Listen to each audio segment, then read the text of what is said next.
Alright, today we're jumping into Mythic 0 Magisters Terrace. This dungeon has a good mix of knockbacks, puddle management, targeted mechanics, and a few moments where your group can get punished hard if people panic. I'm going to give you a quick walkthrough of the bosses and the biggest things to watch for so you can get through the run clean. Before the first boss, a couple trash things matter right away. Interrupt polymorph and pyroblast, dispel holy fire if you can, and watch the knockbacks and puddles from the arcane packs. I'm going to speed up the run until we get to the next area to talk about.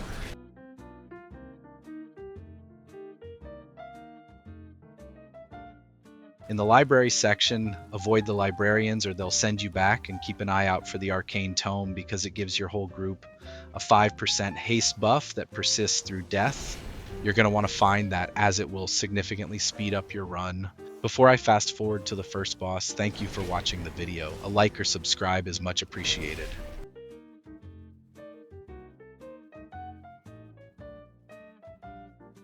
Alright, so we accidentally pulled the boss before we cleared the trash packs, but the first boss is Arcanotron Custos.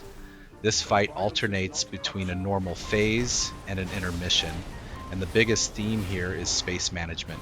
During the main phase, the boss uses Arcane Expulsion, which hits the whole group, knocks everyone back, and leaves a puddle under the boss for 2 minutes.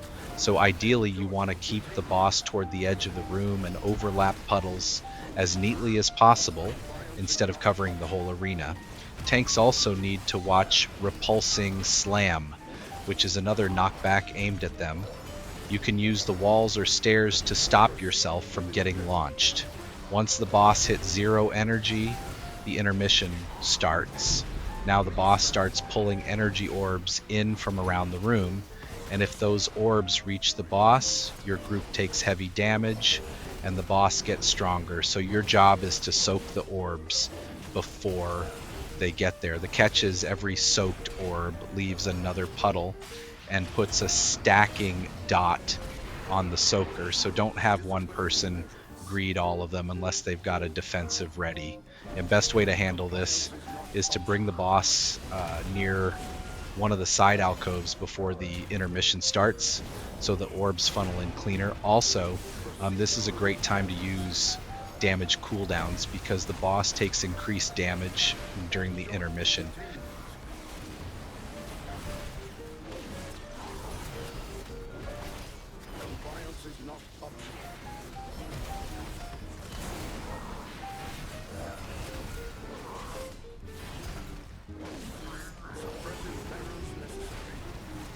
Keep the room clean, control the knockbacks, and soak the orbs without stacking puddles everywhere. That's the boss down. On to the next. I'm going to fast forward through the trash pulls here because there is nothing particularly difficult or exciting.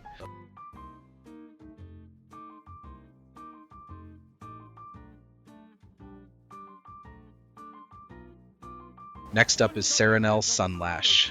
This fight is all about the suppression zone. Early in the pull, the boss drops this zone, and while you need it for mechanics, you also don't want to stand in it too long because it pacifies you. The safest play is usually to keep that zone near the middle so everyone can work around it. The main mechanic here is Runic Mark. 2 players get marked with a dot and it splashes onto anyone nearby, so spread out. The only way to clear it is by stepping into the suppression zone, but doing that triggers Null Reaction, which deals AoE damage, makes dodge circles, and applies a stacking slow. So don't both clear at the exact same time unless your healer is very ready. Usually you want to stagger the clears. If the tank gets marked too, it's generally safer for the non-tank to clear first. The boss can also gain Hastening Ward, a magic buff that makes tank damage scarier.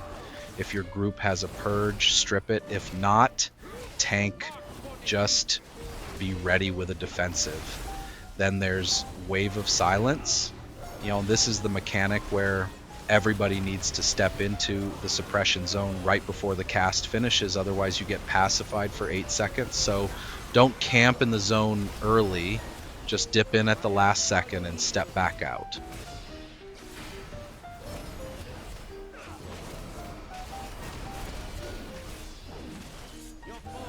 Spread for marks, stagger your cleanses, purge the boss if you can, and use the zone at the last possible moment for Wave of Silence.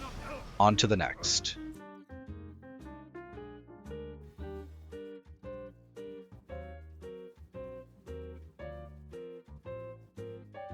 Stopping here for a sec because this was a fat fucking pull. Ret Pally may not be the best, but in these types of pulls it feels so good.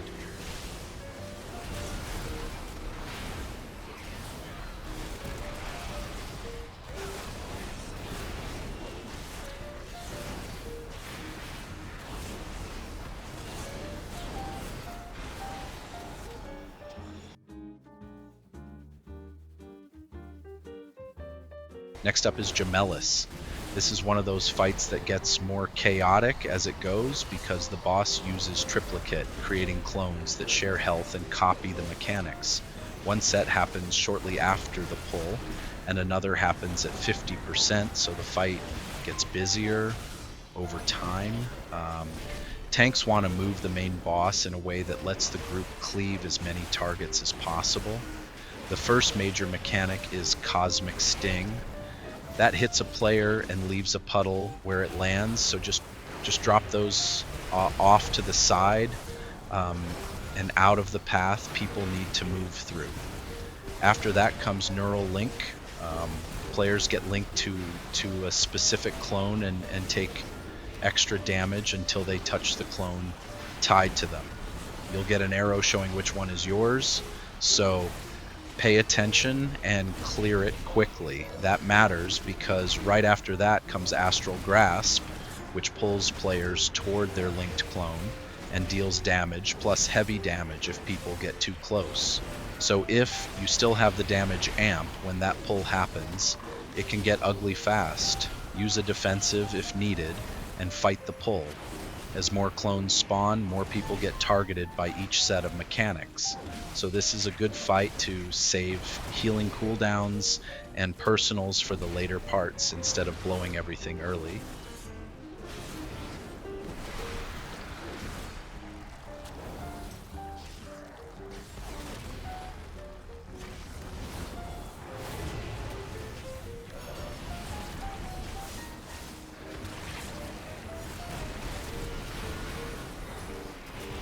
Drop puddles cleanly, clear your link fast, and be ready for the fight to get way messier once more clones are active. On to the last and final boss. We actually wiped once.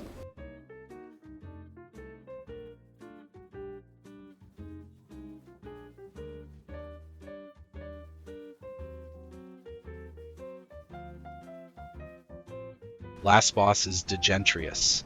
Before the pull, you want your groups spread around the room because once the fight starts, the arena gets divided into 4 quadrants. For the tank mechanic, the boss uses Hulking Fragment. That deals a big hit to the tank and anyone within 8 yards. Plus, it leaves a magic dot that creates a puddle when dispelled. So tanks should stay isolated, and when that debuff goes out, move away before the dispel, so the puddle lands somewhere manageable. Also, the boss doesn't actually melee in the normal way here. Instead, it casts Entropy Blast at the tank, and so stepping out a bit to place the puddle is totally fine.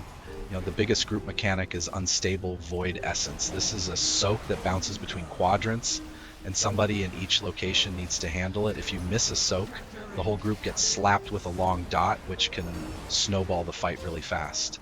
So this is the part where everybody has to stay awake and actually be in position.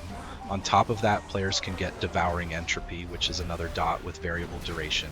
If you're already low, have this debuff, and then need to soak, that's a good time to use a defensive.